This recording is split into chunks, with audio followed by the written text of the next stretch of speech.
Yun lang man siya nakita ko. Sir Vivian Gulia from ABS-CBN, just a point of clarification.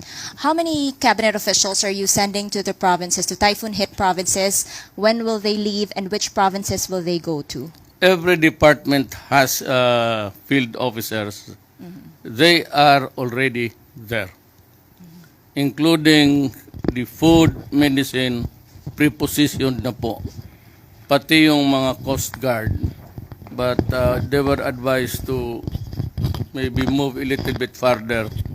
I cannot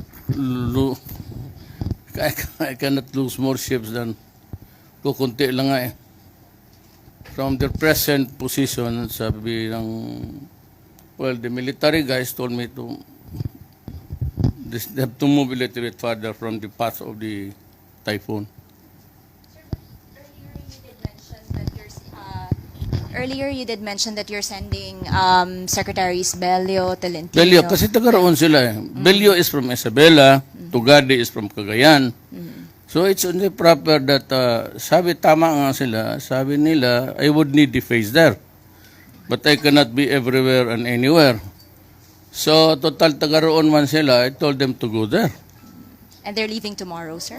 They should be, Pinyol said baka after, but he's going out to Mindanao to look for the supplies of the sources of vegetables.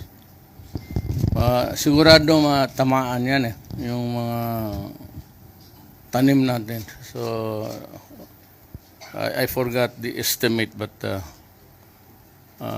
I really do not know yung precipitation, how much water would be pouring down in the Philippines at that time. Pero for sure, every typhoon, you can see the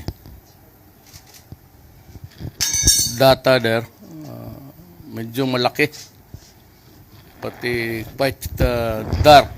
So it's precipitation, it's water. Any Last na lang po yung mensahe daw po natin sa bayan bago pumasok ang ompong. Well, I said I have dispatched everybody there, including the cabinet members who come from the provinces where it is expected to hit Belio, Tugade, and the rest there were all Ilocanos. Sabi yung lahat ng mga Ilocano sa cabinet ko, total, puro halos Ilocano naman sila lahat. So, dalawa na lang kaming Bisaya na iwan dyan. Sabi ko, umuwi kayo kasi kailangan ng tao. Tama yun. Tama si Pinyol. Dapat may makitang muka sila doon.